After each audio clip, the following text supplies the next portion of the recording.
Mary Kay, day 2 of training camp is in the books, but let's talk about something a little different. Dez Bryant, you reporting that the Browns starting the process of possibly bringing him in. What's kind of the latest on Dez? Well, they've had initial conversations with the representatives for Dez Bryant. In fact, Hugh Jackson's agent is also part of Rock Nation, which represents Dez Bryant. His agent was here yesterday, and I saw him on the field talking to Jimmy Haslam. He also talked to John Dorsey. But beyond that, I think there have been a phone conversation or two about the Browns, their interest in Dez Bryant, and I think what would have to happen next is they'd have to bring him here, and he would kind of have to get a feel for the organization and see if it's a fit. Because as we all know by now, Dez Bryant has said he wanted to go to a contender, and this team is coming off of 0-16. Yeah, it would be interesting to see if he did in fact sign here. And of course the Browns have to do their homework on him as well. A little bit of baggage with Dez. Nothing that John Dorsey and Hugh Jackson have ever been afraid to take on though. And what does this kind of say maybe about the Josh Gordon situation? Are we reading too much into it if we kind of tie the two together? Well, you know what? I think they do have to kind of move on and proceed as though if they get Josh Gordon back, it'll be a tremendous bonus. And if they ended up with a Dez Bryant, a Jarvis Landry, and a Josh Gordon on the same football team, well, then that would be a good problem for them to have. They've got cap space. They've got the money to sign a player like this. It really would probably be a one-year rental. And it's an insurance policy against Josh because even if he does come back, no one really knows for sure how long he would stay or how it would work out. Now, another name that has been kind of thrown around over the last few days is Adam Pac-Man Jones. Of course, Hugh Jackson knows him well from his days in Cincinnati.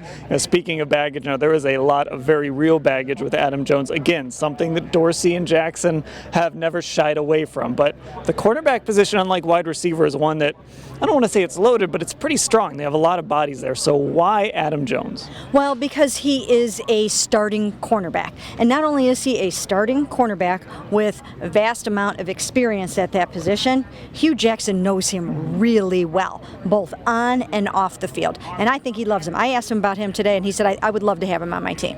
And I also think that there is some thought in Brownstown here that they do need a little bit more nastiness on this football team. And even Duke Johnson mentioned that today, that it would be nice to have somebody with a little bit of a chip on his shoulder, somebody that plays with that edge.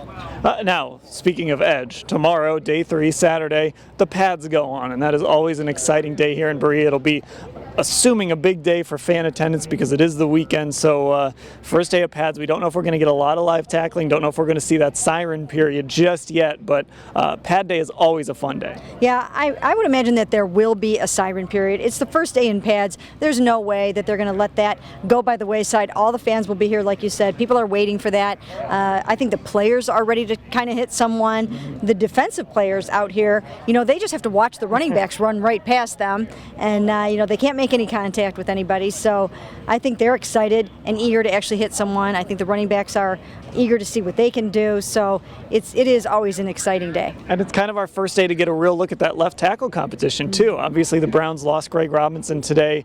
Hugh Jackson said it was a head injury, but he probably won't be back tomorrow. But you still got, of course, Sean Coleman, Austin Corbett, other guys. This is when we can start to look at the offensive line when the pads go on and they can really start to hit. Yeah, Greg Robinson was the number 2 left tackle behind Sean Coleman.